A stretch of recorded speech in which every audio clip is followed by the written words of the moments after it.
There's a federal consulting group, which was a group inside of Interior, but it was managing contracts from many different agencies that flowed through here. One of those contracts was to do surveys of individuals, $830 million for surveys. And so part of the question was, hey, could we actually see the surveys? And then the surveys came back, and a survey was like 8.5 by 11 sheet of paper with 10 questions that anyone's child in junior high could have put together, or AI could have done for free. $830 million. So that's one that we've stopped.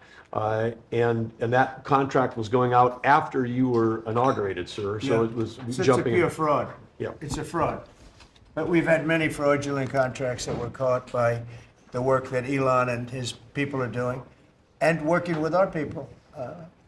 It's been brought to light that the fraud, not just waste and abuse, the fraud has been incredible. You mentioned one, Madam Secretary. Well, yes, sir. Well, let me just add to that, and thank you. We just had a wonderful cabinet meeting, all aligned on certainly the effort to realign the government. But even at the U.S. Department of Agriculture, we've canceled a $300,000 contract educating on food justice for queer and transgender farmers in San Francisco. A similar contract we canceled in New York, again, educating transgender and queer farmers on food justice and food equality. I'm not even sure what that means, but apparently the last administration wanted to put our taxpayer dollars towards that. We canceled a $600,000 contract out of Louisiana that was studying the menstrual cycles of transgender men, a $600,000 contract.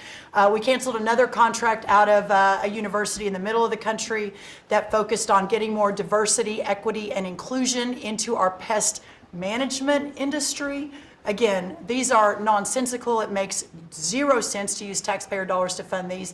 I know these are just a few examples of the hundreds and hundreds that we have found. Well, a clear case of fraud was with the Small Business Administration, where they were handing out loans, $330 million worth of loans to people under the age of 11. I think the youngest, Kelly, was a 9-month-old who got a $100,000 loan. That's a very precocious baby we're talking about here.